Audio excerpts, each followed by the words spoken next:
ఓవైపు అందరూ కాటమరాయుడు కోసం ఉత్కంఠగా ఎదురుచూస్తున్న వేళ, ప్రీమియర్ షో కోసం సర్వశక్తులొడ్డి పోరాడుతున్న వేళ, ఇక కాటమరాయుడు యూనిట్ అంతా మరికొద్ది సమయంలో సినీ రిజల్ట్ కోసం ఎదురుచూస్తున్న వేళ, ఇలాంటి వాతావరణానికి దూరంగా ఎలాంటి టెన్షన్ లేకుండా తన ముద్దుల తనయ్య ఆద్య పుట్టినరోజు వేడుకల్లో సంతోషంగా గడిపారు పవర్ స్టార్ పవన్ కళ్యాణ్.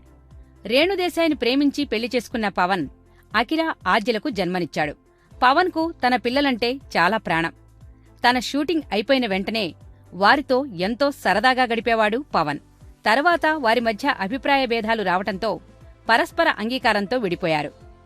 రేణు తన ఇద్దరు పిల్లలతో పూణేలో ఉంటూ అనాథ పిల్లలకు ఆశ్రయమిచ్చే స్వచ్ఛంద సంస్థ నడుపుతోంది. ఇక ఓవైపు సినిమా షూటింగ్లు, మరోవైపు జనసేన కార్యకలాపాలతో ఉన్న పవన్ తన పిల్లలకు ఎన్నడూ దూరం కాలేదు. తనలోని తండ్రి ప్రేమను వారికి పంచుతూ నిత్యం వారి వెన్నంటే ఉంటున్నాడు పవన్. 2010 మార్చి 23న ఆద్య జన్మించగా నిన్నటికి 7 సంవత్సరాలు. పూణేలో ఆద్య 7వ పుట్టినరోజు వేడుకలు విద్యార్థుల నడుమ నిర్వహించారు. తాను దగ్గరుండి తన కూతురిచే కేక్ కట్ చేయించి తన చేతులతో ఆద్యాకి కేక్ తినిపించి ఓ సాధారణ తండ్రిలా ఆనందాన్ని పొందాడు. ఆద్యకు నచ్చిన ఆట వస్తువులు కొనిచ్చి ఎంతో సంతోషంగా గడిపాడు పవన్. ఇక అభిమానులు కూడా తమ పవర్ స్టార్ కూతురుకు మర్చిపోలేని గిఫ్ట్ ఇవ్వాలని నిశ్చయించుకున్నారు. అందుకే తమ అభిమాన నటుడు నటించిన కాటమరాయుడిని రికార్డ్ హిట్ చేసి ఆద్యకి గిఫ్ట్గా ఇచ్చారు అభిమానులు.